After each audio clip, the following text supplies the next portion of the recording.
หน้า505ตั้งแต่โยสภาคังอปติงเทเสติอายังเทศนาปัจจยาทุกกตังอปัชชันโตปาจิตติยาทีสุอัญญตรังเทเสติเป็นต้นไป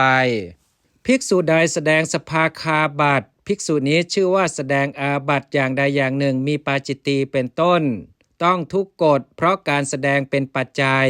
จริงอยู่เมื่อแสดงอาบัตินั้นย่อมต้องทุกกฎแต่เมื่อต้องทุกกฎนั้นชื่อว่าย่อมออกจากอาบัติมีปาจิตตีเป็นต้นเมื่อออกจากอาบัติมีปาจิตตีเป็นต้นชื่อว่าย่อมต้องทุกกฎนั้นจตุกานี้ว่าอธิอปัชชันโตเทเสติดังนี้พึงทราบว่าท่านกล่าวหมายเอาประโยคอันหนึ่งเท่านั้นของบุคคลผู้หนึ่งด้วยประการฉนี้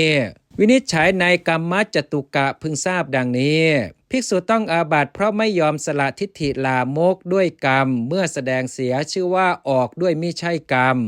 ต้องอาบัติเพราะปล่อยสุกะเป็นต้นด้วยมิใช่กรรมย่อมออกด้วยกรรมมีปริวาสเป็นอาทิต้องอาบัติเพราะสมานุภาพด้วยกรรมเท่านั้นย่อมออกด้วยกรรมย่อมต้องอาบัติที่เหลือด้วยมิใช่กรรมย่อมออกด้วยมิใช่กรรมวินิจฉัยในปริขาราจตุกะพึงทราบดังนี้บริขารของตนเป็นที่หนึ่ง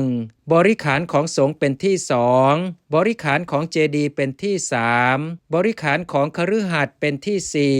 ก็ถ้าว่าบริขารของคฤหัสถ์นั้นเป็นของที่เขานำมาเพื่อประโยชน์แก่บาตรจีวรนวกรรมและเภสัชภิกษุจะให้กุญแจและให้บริขารนั้นอยู่ข้างในก็ควรวินิจฉัยในสัมมุขจตุกะพึงทราบดังนี้ภิกษุต้องอาบัติเพราะไม่ยอมสละทิฏฐิลามกต่อหน้าสงฆ์แท้